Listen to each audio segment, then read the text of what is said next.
It's a club you pray you never join, but the family members of murder victims have a special kinship that has grown out of agony and mutual understanding. Christy Wilson, Alan Ray Foster, Monica Kaysen is reading names in front of the old courthouse in Cookeville. Aaron Shane Key. Every name a life cut short violently. These are murder victims of District 13, 7 counties on the Cumberland Plateau, anchored by Putnam County. You might guess how much this hurts, but what comes as a surprise is how isolated a victim's family feels. The loneliness, the feeling of you're alone, and you lose your friends because people don't know they don't know what to say. They don't want to talk about your loved one. Monica lost her brother Brandon, official cause drug overdose, but what made her sick was his dead body was robbed. Jewelry, wallet, even his shoes. That thief was never brought to justice. Monica still suffers. For if you always think of me, I will have never gone. And there is something about never getting justice that makes the loss even worse. Brian Agee's daughter Lauren Agee died under mysterious circumstances at Center Hill Lake. 10 years later, no one has been brought to justice. If there was justice, we would have the answers that we really already know. And it's just a shame that we don't have that yet. But again, we're still after it, pursuing it, and we're never going to stop so we can get some answers.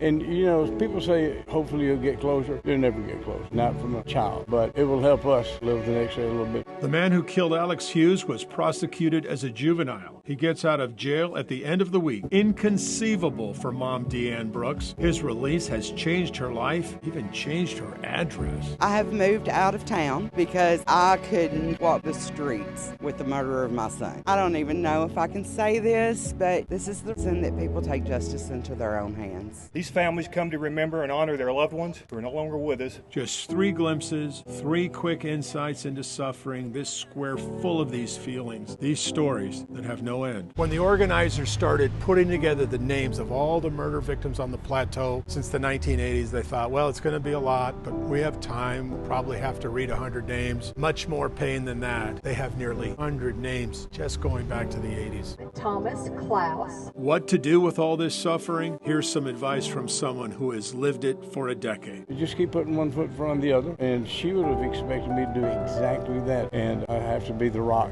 among all the kids and all the friends and all the people to stand in there and say, hey, look, we got this. There were people there that have suffered a murder this month, and there were some that were decades old, and you can tell the difference. Those fresh murders, you can see the shock in people's faces. But as Brian Agee says, it will always stay with you no matter what, but it will also get better. Hang in there.